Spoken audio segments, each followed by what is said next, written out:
Haribol. Okay.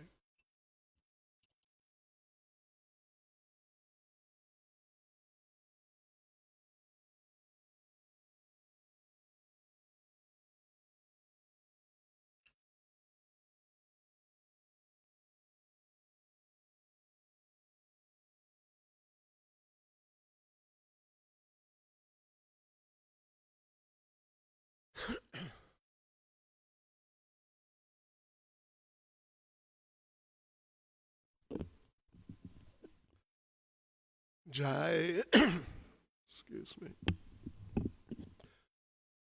Jai Radha Madhava Kunja Bihari.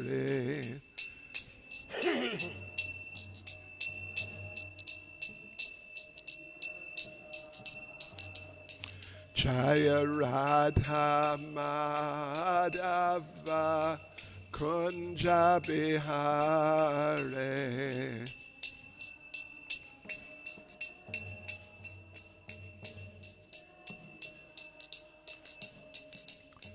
Gopi Jana Balava Giribaradhare. Jana Balava Giribaradhare. Gopi Jana Balava Giribaradhare. Jana Balava Giribaradhare. Yashodanandana Vraja Janaranjana.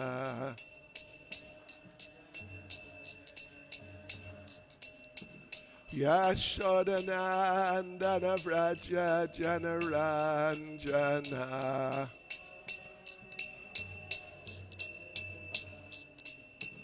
Yamunatira Vanachare.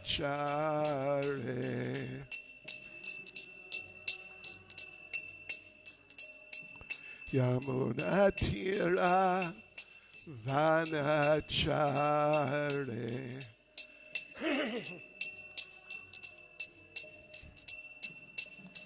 Jaya Radha Madhava Kunja Bihari.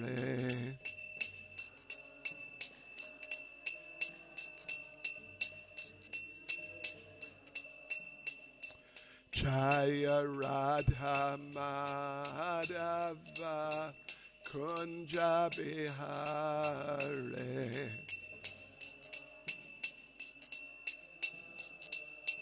Kunja Bihari. Gopi Jana Balava Giribaradhare.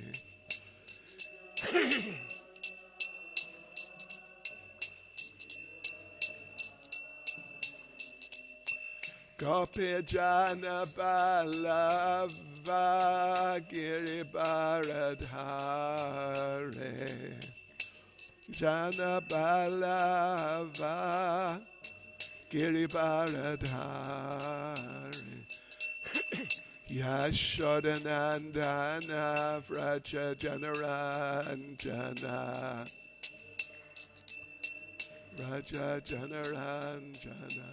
Yashodanandana Vraja Janaranjana. Nandana Vraja Janaranjana. Yamunatira Vanachare.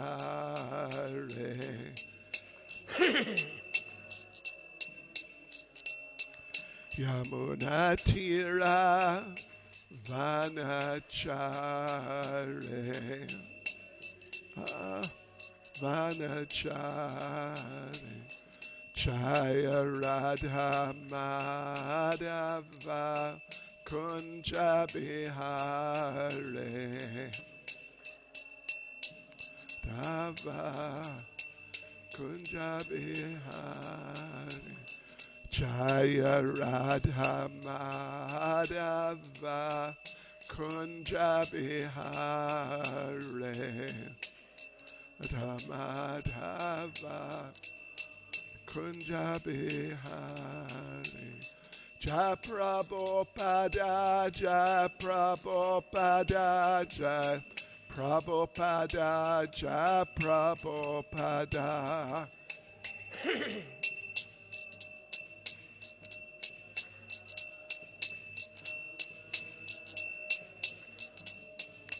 Jaya Prabhupada Jai Prabhupada Jai Prabhupada Jai Prabhupada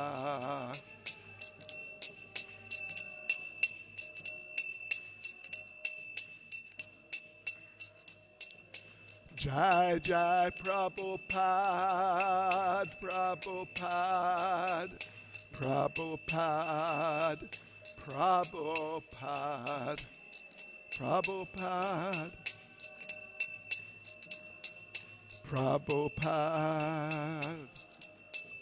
Jai Jai Prabhupada Prabhupada Prabhupada Prabhupada Prabhupada Prabhupada Prabhupada Prabhupada Jayam Vishnupad Paramahamsa Parivrajakacharyas Tadasasi Srimad His Divine Grace A.C. Bhaktivedanta Swami Srila Prabhupada Ki ISKCON's founder Acharya Srila Prabhupada Ki Grantaraj Srimad Bhagavatam Ki Shri Shri Radha Radhanath Ki Shri Giri Govardhan Ki Shri Chaitanya Mahaprabhu Ki Sankirtan Yagya Ki Gaur Premanande. All glories to the assembled devotees. All glories to the assembled devotees. All glories to the assembled devotees. All glories to Sri Guru and Sri Gauranga. All glories to Srila Prabhupada.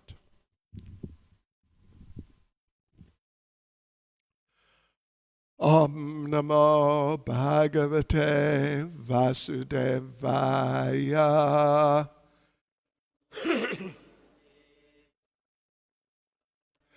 Om Namo Bhagavate Vasudevaya.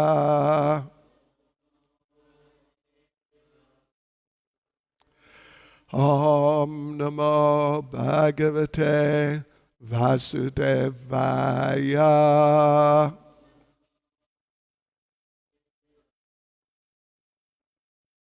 Srimad Bhagavatam, Canto 4, Chapter 7, the sacrifice performed by Daksha, Text 10.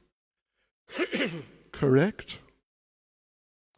Tada Vrishadwaja Dvesha Kalilatma Prajapati Shivavalokad Abhavach Charad Drada Ivamala Tadavrisha Dwaja Dvesha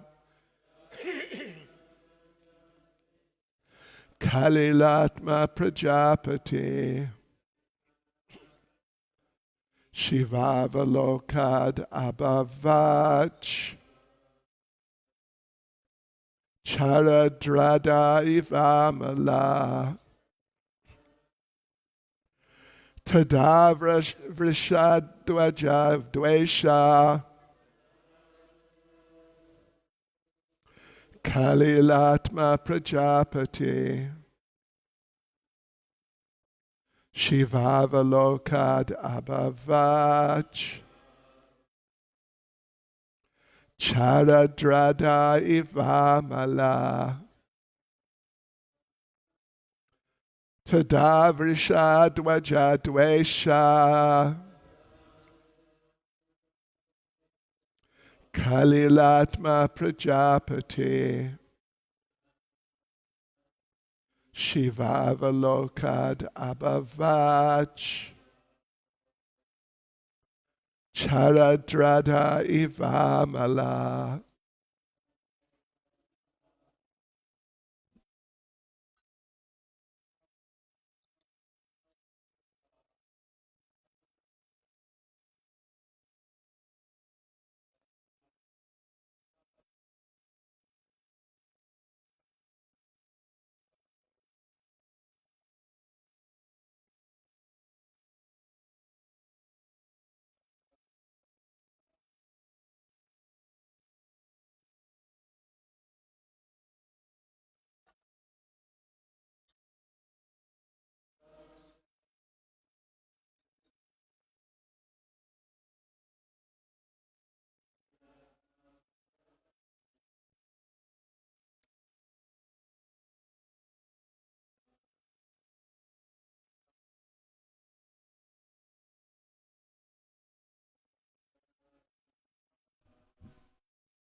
Dvesha. Kalilatma Prajapati. Shivavalokad abhavach. Charadrada ivamala. Mataji's.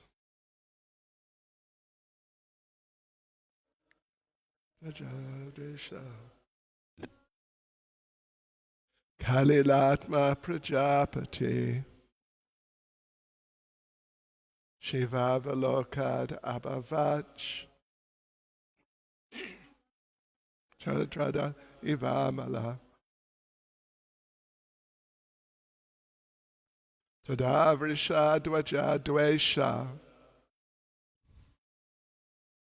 Kalilatma Prajapati. Shivavalokad abhavach. Charadrada ivamala.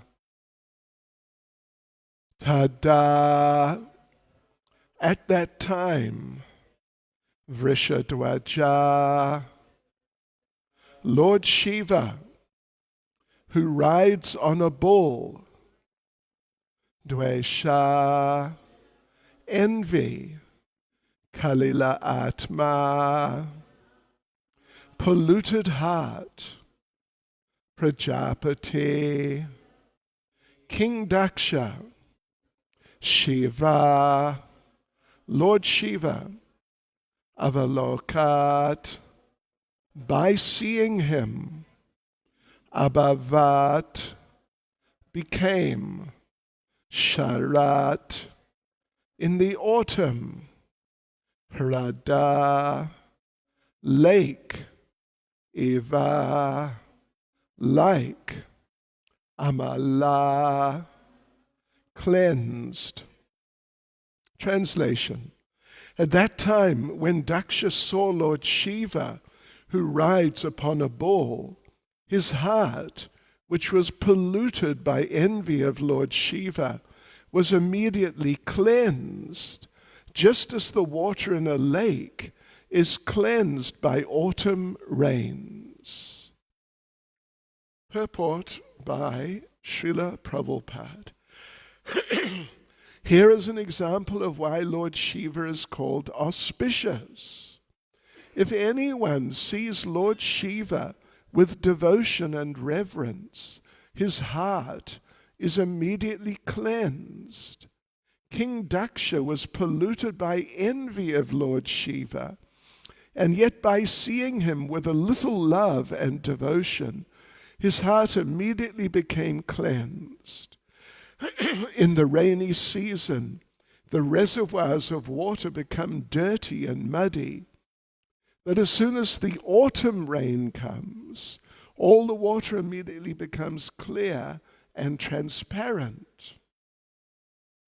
Similarly, although Daksha's heart was impure because of his having slandered Lord Shiva, for which he was severely punished, Daksha now came to consciousness, And just by seeing Lord Shiva with veneration and respect, he became immediately purified.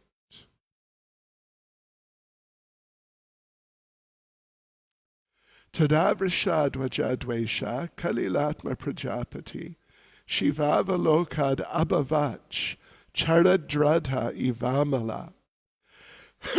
At that time, when Daksha saw Lord Shiva, who rides upon a bull, his heart, which was polluted by envy of Lord Shiva, was immediately cleansed, just as the water in a lake is cleansed by autumn rains.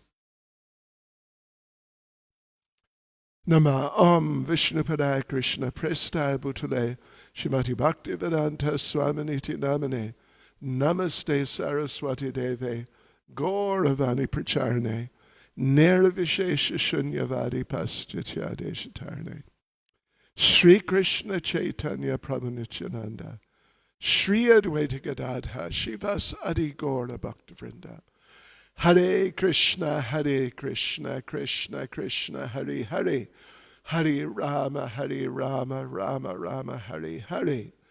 Vanchakapatarubhyas cha kripa sindubhya evacha patitanam pavanebhyo vaishnavebhyo namo namaha. Yes, so this is very surprising development in this story.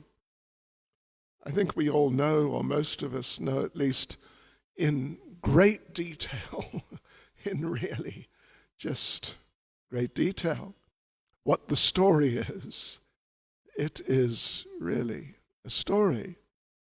Daksha's offenses against Lord Shiva, and he implicated others who, to our knowledge, we're not really feeling like that otherwise, but somehow he influenced them to also become offensive.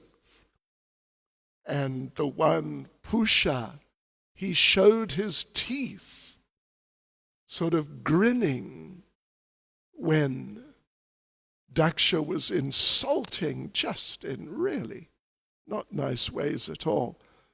Daksha was insulting Lord Shiva, and there was one other whose name I forget offhand, but he also participated in the offenses. So otherwise they normally would not really have done that, like Bhrigu Muni.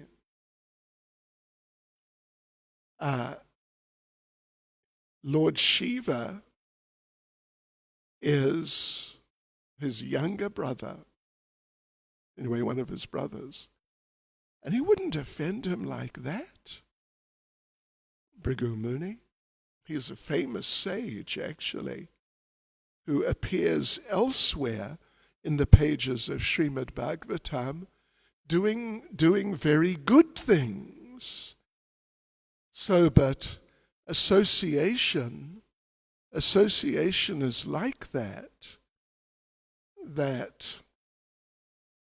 actually Hiranyakashipu, of all people, he gives a nice, a clear explanation, type of explanation about association when he's trying to instruct Prahlad to not associate with devotees.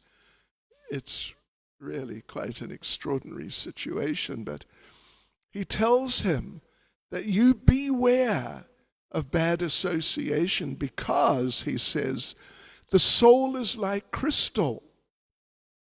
The soul is like crystal. You know, you get these chandeliers particularly.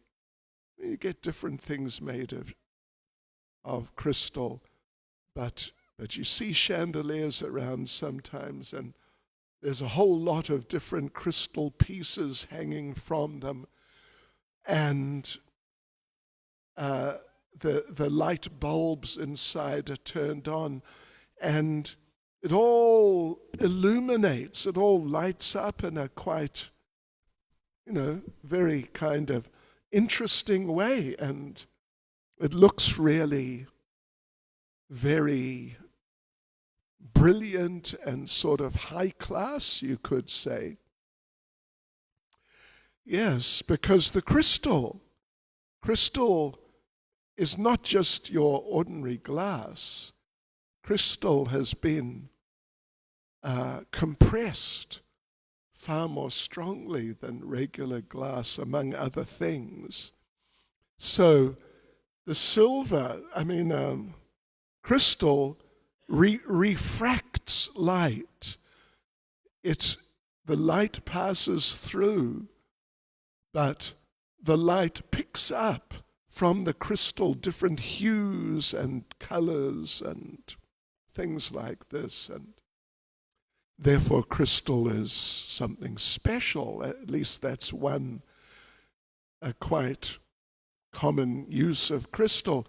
So anyway, Hiranyakashipu says that beware of association, be careful who you associate with, because the soul is like crystal. And whatever light or whatever it is held up against, that light passes through and is refracted in different ways. So, but the basic point is that whatever you hold crystal up against, the light just passes through on the other side, out on the other side. So in other words, whoever we associate with, their influence, you can say their influence, but it's actually just them, their nature. Their nature will just pass through us and appear, via us. And people will think, oh, this is us, but actually we're reflecting or refracting someone else. But we have become like that by being exposed.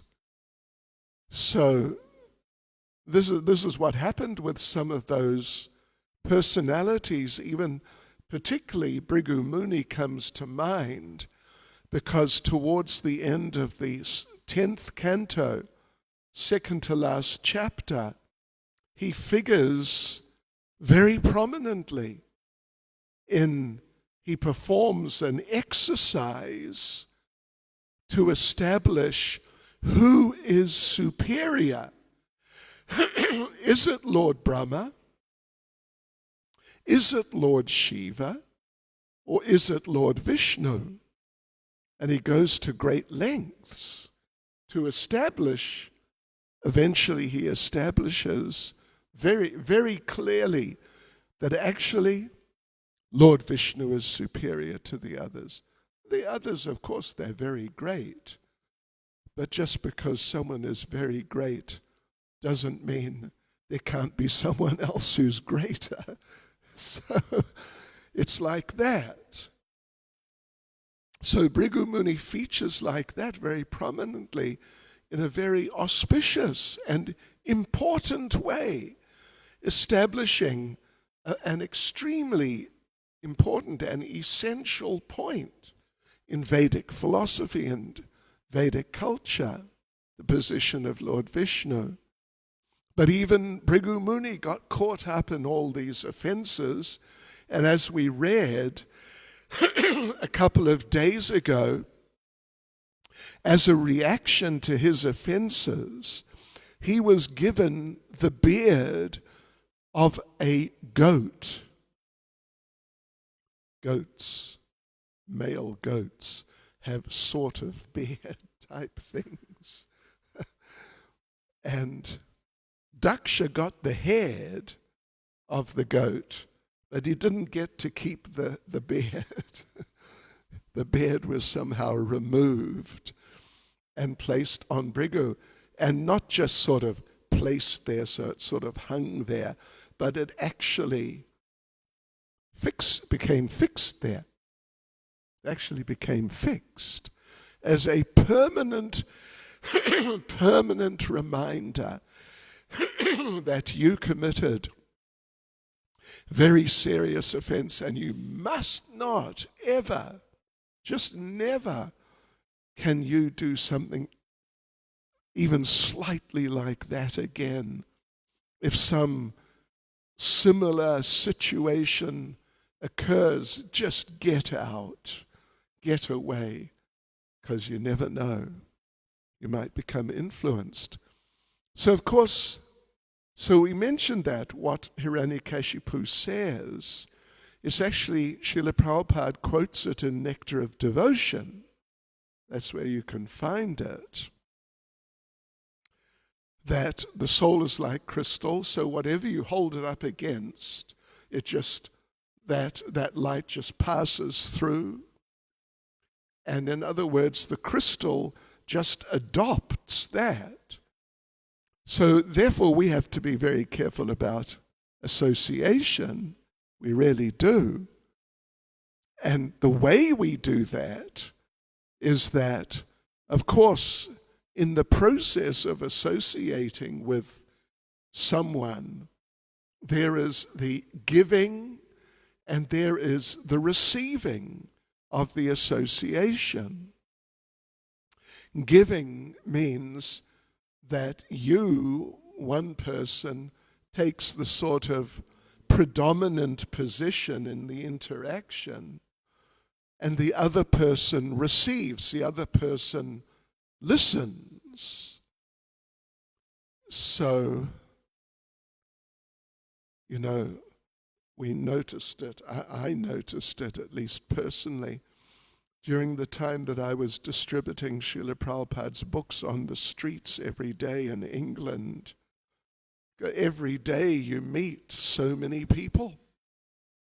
Every day you meet, I don't know if anyone ever counted, but must be more than 100 people, because sometimes we distribute 100 books in a day, but just one to each person who took one. So it might be 150, it might be 200 people. Shri Shri Radha Radhanath Shri Giri Govardhan Shri Caitanya Mahaprabhu Ki Jai. So some of those people, not so many, but some, they want to tell you their story.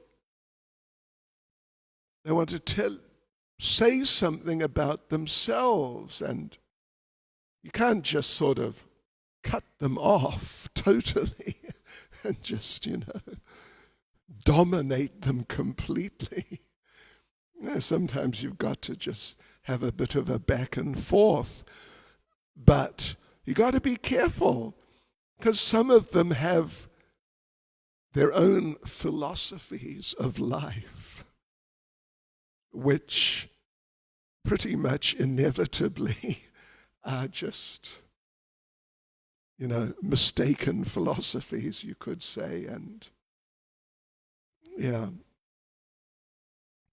So if you hear enough of that from enough people, then even though you're a devotee and you're chanting every day, etc., and it's not that you actually want to become like that, but you become influenced.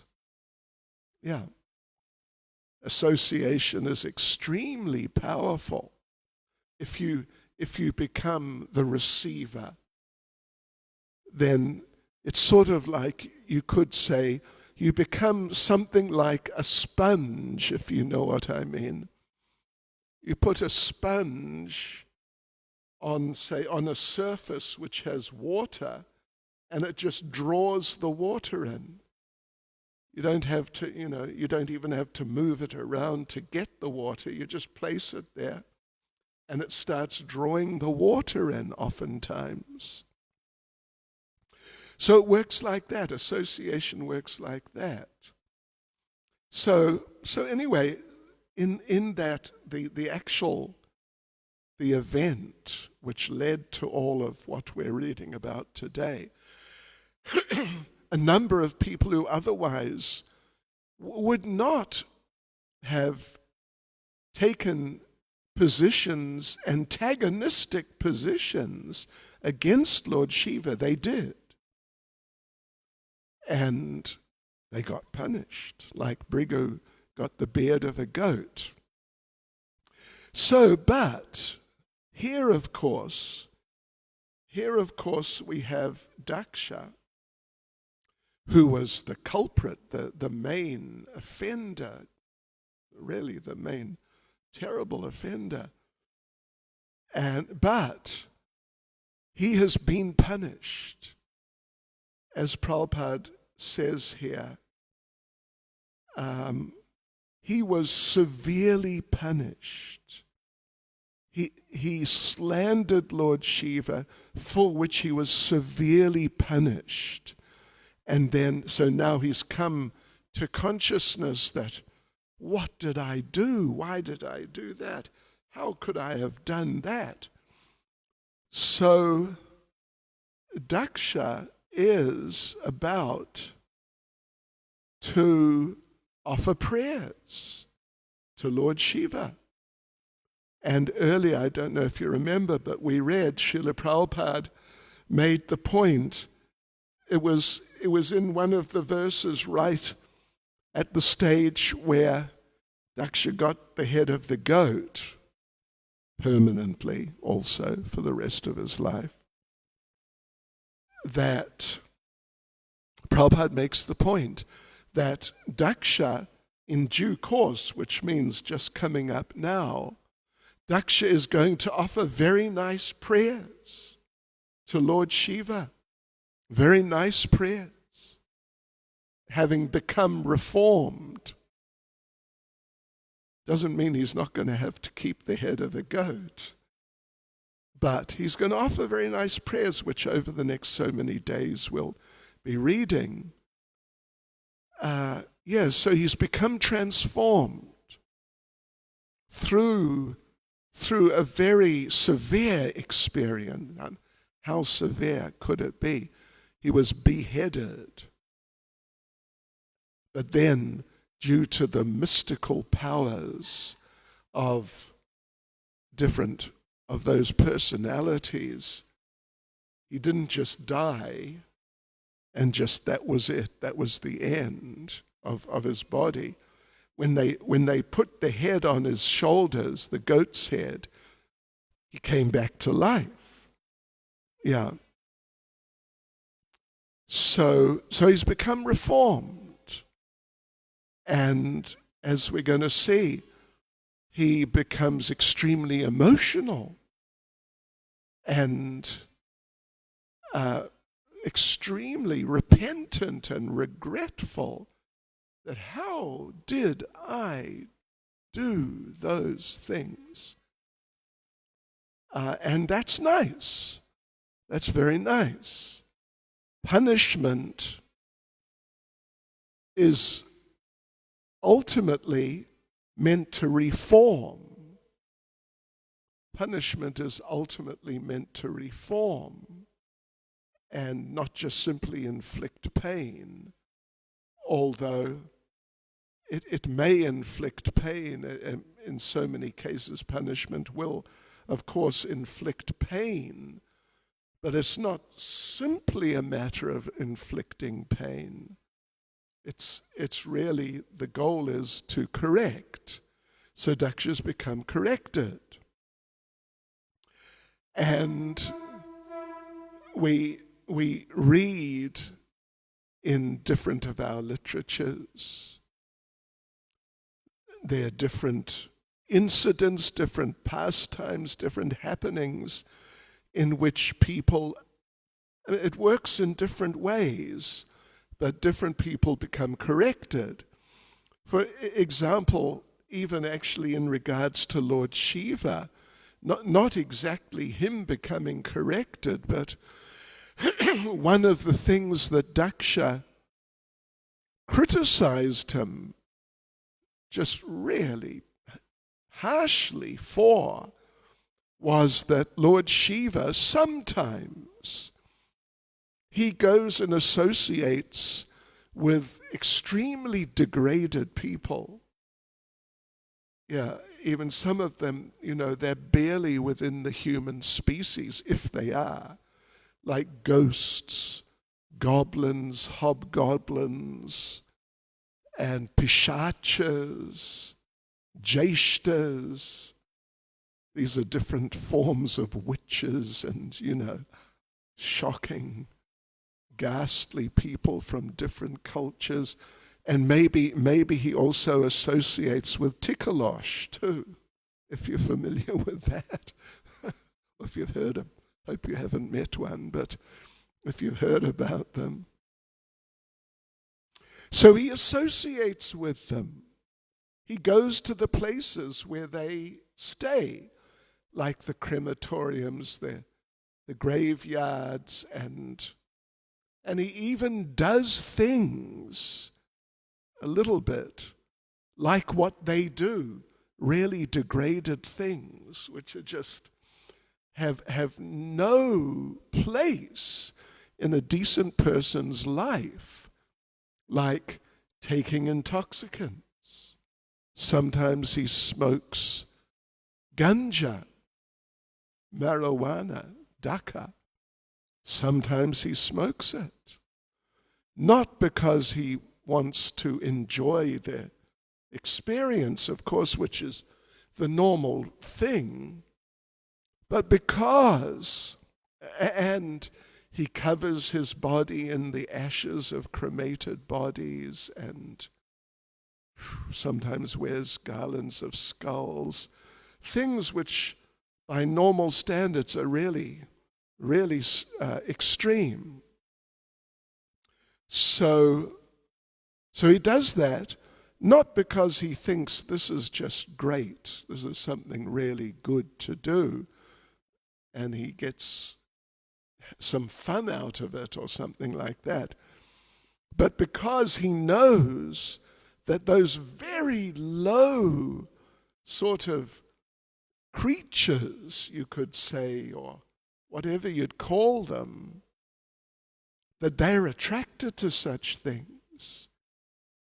So if he displays himself in some of these ways, they're going to think, oh, look at him, he's good. They'll become attracted to him. And in that way, he may be able to impart some Krishna consciousness to them. And actually, you could say, convert them from being just hellish beings to actually being proper human beings, being devotees of the Lord. So it's actually a manifestation of his mercy that he presents himself in ways which, well, as we saw with Daksha, by normal human standards are just not acceptable at all. They're really just for the demented and totally degraded. So in this way, he reforms them. Dakshas become reformed directly or indirectly by the actions of Lord Shiva and his followers. So Dakshas become reformed. Lord Shiva reforms those people. Those people, of course, they're not easy to reform, but as we understand, sometimes they become devotees. And, of course, Jagai and Madai became reformed by Lord Caitanya, Lord Nityananda perhaps particularly. And Madai, after being reformed and also going through, a drastic experience, particularly with Lord Caitanya, who almost killed them on the spot, then they became corrected, and particularly Madai, who was the worst of the two and was the one who actually attacked Lord Nityananda physically. Madai became corrected very corrected, and he became a saintly person. He became a great saintly person. And, there used to be, it's become lost now due to the shifting course of the Ganges in Bengal, West Bengal, but just in the Mayapur area, just within a kilometer or so or couple of kilometers of Mayapur itself, there used to be Madai Ghat. Madai Ghat. Ghat meaning a bathing place, like a constructed bathing place, not just like a beach or something, but a set of steps going down from the ground level down to usually a water, or not necessarily a river, but oftentimes a river, in that case the Ganges. So he built it himself by hand. He asked Lord Nityananda, he offered prayers to Lord Nityananda, and those prayers, Vrindavan Das Thakur, the author of Caitanya Bhagavat, who presents all the prayers, they're quite extensive. Vrindavan Das Thakur says, anyone who hears these prayers of Madai will develop love for Lord Caitanya, will develop Krishna Prema. In other words, they're just amazingly influential in very wonderful ways. So Madai built the Ghat by hand. Well, he asked Lord Nityananda what to do. How can I make up for my offenses to you? And I've offended so many other people. I've forgotten who they are. I don't know who they are. If I knew, I'd apologize to them and somehow make up for it. So what can I do? And Lord Nityananda told him, build a Ghat on the bank of the Ganges and live there. And all day, just sit there and keep the place clean and chant and just be there. And whenever some person comes to bathe, and there would be so many people who'd come to bathe, then you apologize to them and say, if previously I offended you in any way, please forgive me, and offer your dandavats on the ground, bow down on the ground in front of them.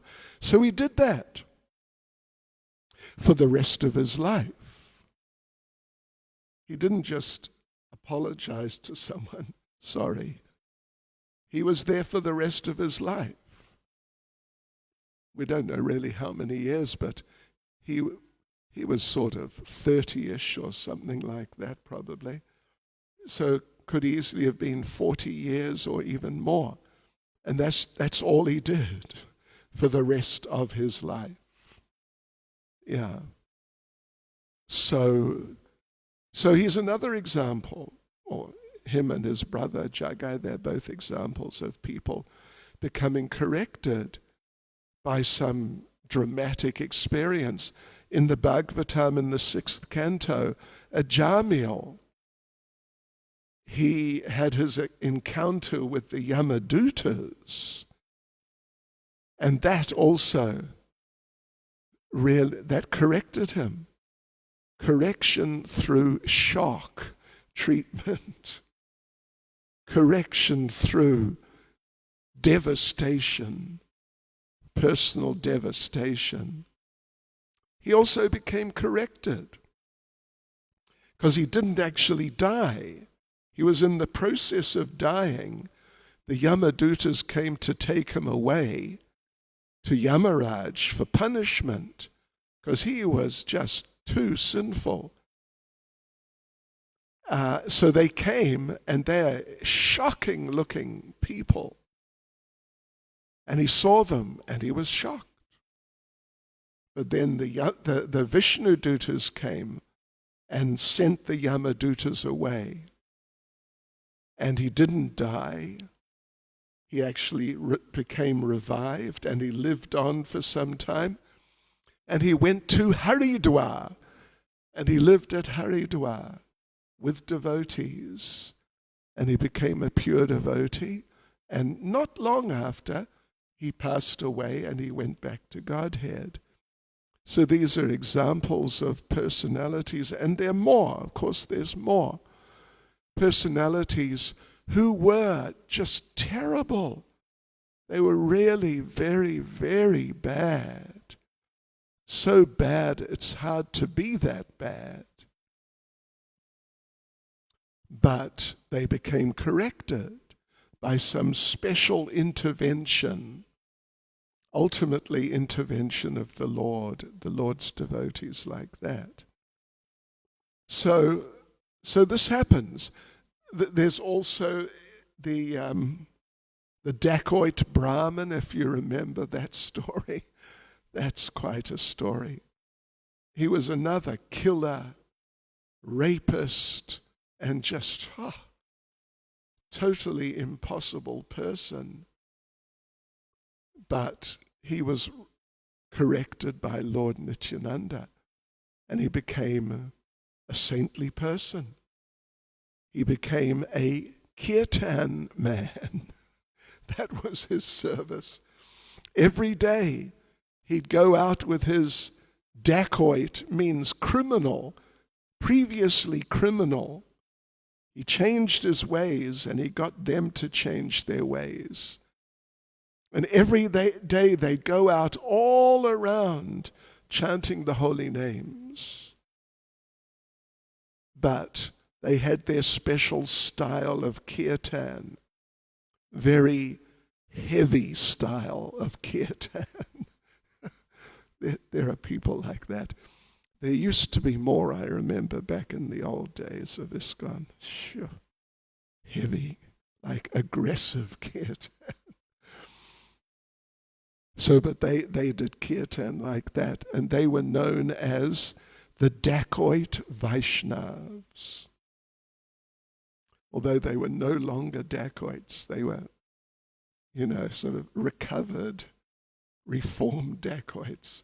But people would hear this boom, boom, boom, kirtan coming, and they know, it's the dacoit Vaishnavas, just step aside, give them some space. But they got corrected. And Srila Prabhupada gives, or actually the verse itself gives, and Prabhupada gives a very nice example of how this happens, or the principle involved. In the rainy season, the reservoirs of water become dirty and muddy. But as soon as the autumn rain comes, all the water immediately becomes clear and transparent. Yeah, because, the rainy season, at least how it used to be before, and it depends. Some years it's like that now too, not every year. But there's so much rain. There's just so much rain that the bodies of water, the ponds and kunds and etc., there's just so much rain that all the earth in them, at the bottom of them and around them and so on, it all just gets stirred up. Just too much rain. And so they become muddy and dirty. But then the rain stops. The rainy season stops. And actually then there's normally what they call the Indian summer. Means there's summer, then the rainy season. Then there's the Indian summer. Then there's autumn. Indian summer means it becomes hot again. It becomes hot. Not like summer, but it becomes hot, 35 to 40 degrees every day, or even a little more than 40. So everything stabilizes. But then autumn comes, and occasionally you get some rain in autumn, but you don't get heavy rain. You just get some light rain. And the ponds and other bodies, little bodies of water and so on, they become very nice. Fresh water. Some new water is coming and filling them again. But it's gentle, and so it doesn't stir up the dirt. So the little bodies of water, they become very clear, transparent, peaceful, and very nice. So this is what happened with Daksha. His heart became stirred up and dirty and muddy and just horrible. But then there was the period of correction and stabilization. And then his heart became very nice. And this is what happens with these people who get corrected effectively. Not everybody does. I mean, at least in material life.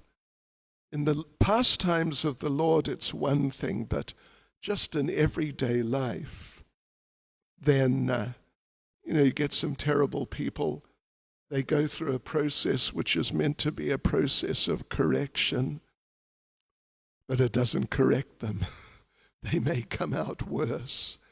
They go to jail and associate with the other criminals, and they become bigger criminals.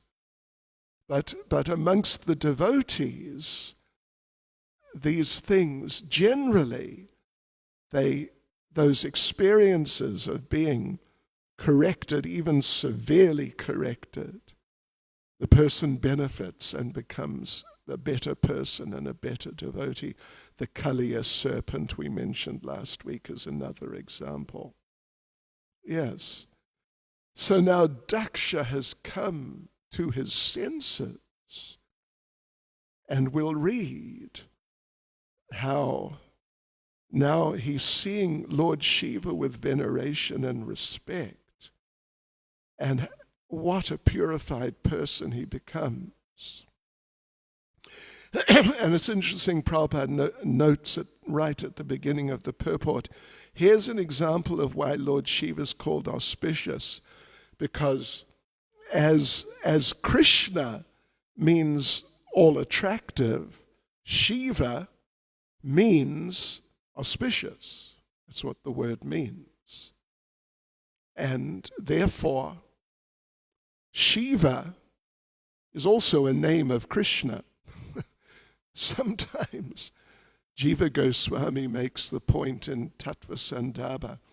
Sometimes in some Vedic literatures you read something about Shiva doing something, but it's actually Krishna.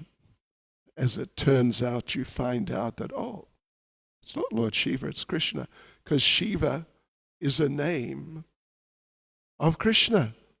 Because who is more auspicious than Krishna? No one. Even Lord Shiva's not as auspicious, even though generally he is very auspicious.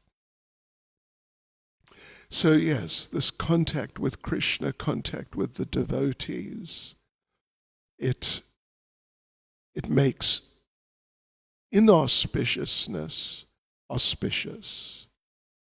Inauspiciousness becomes transformed into auspiciousness. And this is just a very wonderful example of that. Hare Krishna. Any comment or question? Yes, Prabhu.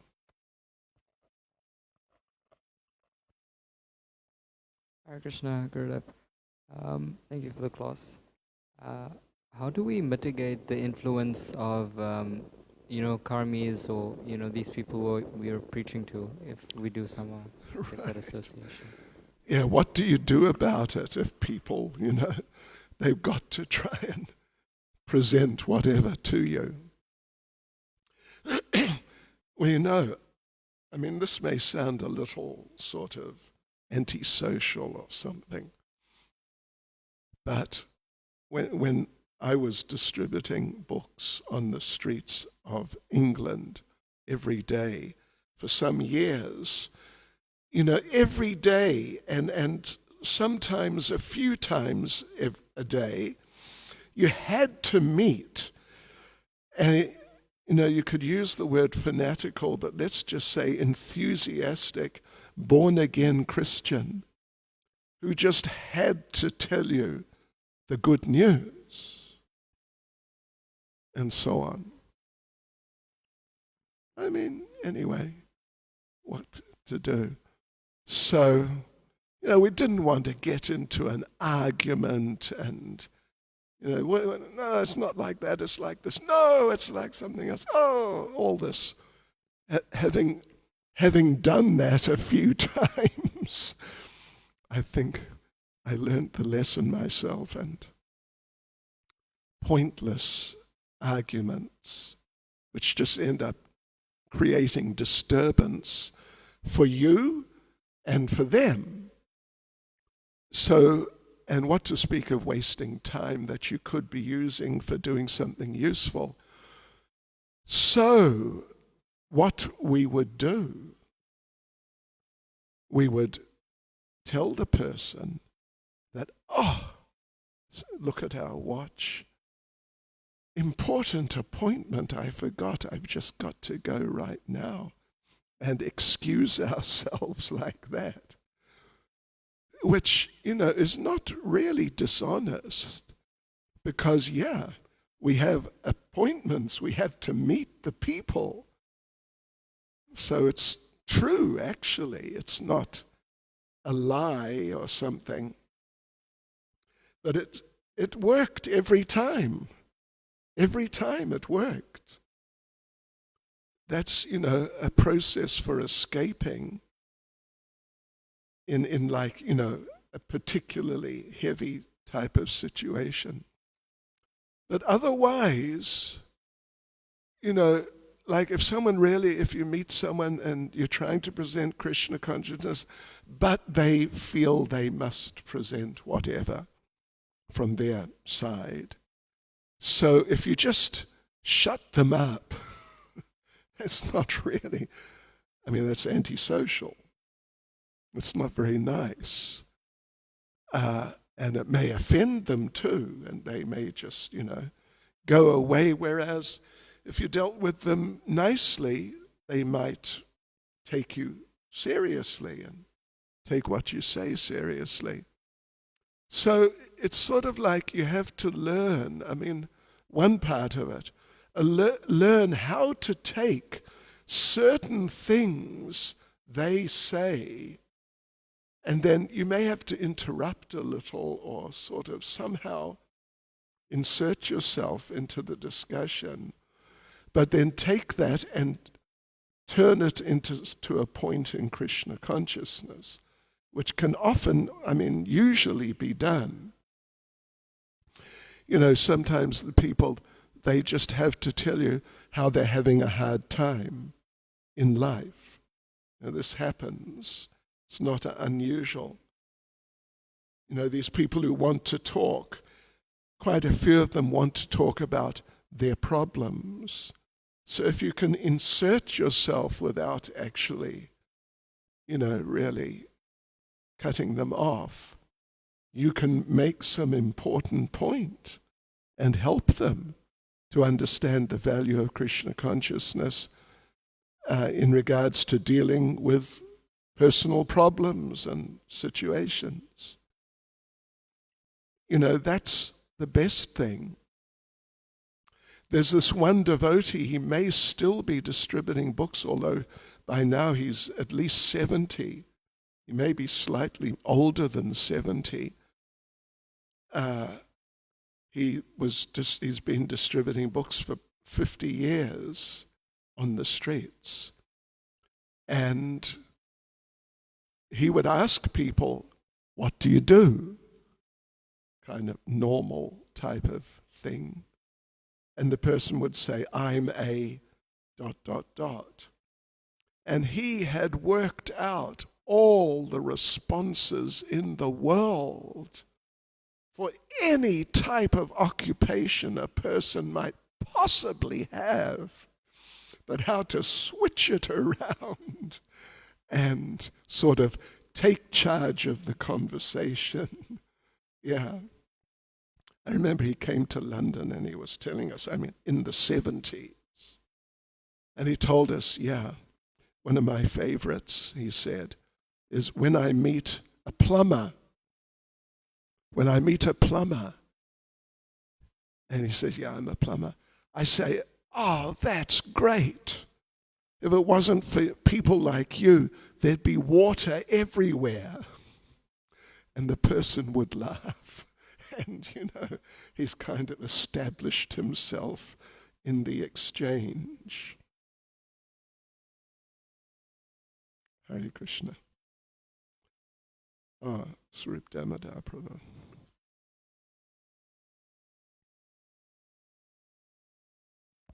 Hare Krishna Maharaj. Yeah, when I first read this pastime of Lord Shiva punishing Daksha, giving him the head of the goat, it seemed really extreme to me in some ways. And especially it seemed extreme that as Daksha is offering his prayers, and it seems like he's really corrected. It was like going in my mind that, is Lord Shiva going to commute the punishment, reduce it? I was sort of hopeful that that would happen. But that doesn't happen. And yet, doesn't seem to, Daksha and all others that get some punishment from the Lord, they readily accept it. And I was thinking this is quite a wonderful quality of a genuine person, of a genuine devotee. They're not apologizing with the hope that it will be commuted. Even like Kaliya, he goes through this whole purification and he gets banished. Right. I'm sure he's expectant that I can get the association with the Lord, but he doesn't demand it, he doesn't feel resentful. Right. In some cases you find some devotees, they even celebrate it, like Lord Caitanya banishing Mukunda. Right, he celebrates it. Right. Whereas I think that if I get punished by my spiritual master, the devotees, I'm thinking, why? I've corrected myself. But these demigods, they have that quality, especially I guess of that level, they have that quality of accepting and not being resentful so much. Yeah. Right. Well, that's good. Thank you. That's a very good point. It's a very good point. Prabhupada told the story, I think it's in Leelamrita, if I remember correctly, but anyway, it's somewhere. He was at a program of Srila Bhaktisiddhanta's and his spiritual master, and he was right at the back, like back row, and there was an elderly, he was sort of, 20s or 30s, maybe 20s or 30s or something, Prabhupada. But there was an elderly man sitting next to him who was hard of hearing. And he would regularly turn to Prabhupada and ask him, what did he say? And Prabhupada would then explain, he said this and this. But Srila Bhaktisiddhanta did not appreciate it. So he stopped the class and pointed to Prabhupada and said, you, Babu, would you like to speak? Would you like to come and sit here and speak in front of plenty of devotees? And surely we can imagine everyone just looking at Prabhupada. But Prabhupada, not only was he not resentful, but later, in our time, he told his disciples about that, how he got chastised. And Prabhupada said that he treasured the remembrance of it. He used that term, he treasured his remembrance of his being chastised and even publicly corrected. And I tell you what, Prabhupada, when he gave class, he didn't like it when devotees made noise. He had a particular thing about children, little children, the mothers keeping their children quiet. I mean, he really had a thing that the mother, of course, must take the child out of the temple room, but while taking the child, must put her hand over the child's mouth. And you can imagine, here's this child who's a bit agitated, making a noise, and suddenly bang, over the mouth. Wow. Further agitation. But Prabhupada did that. He did it every time. I saw him do it a few times in the manner. Yeah.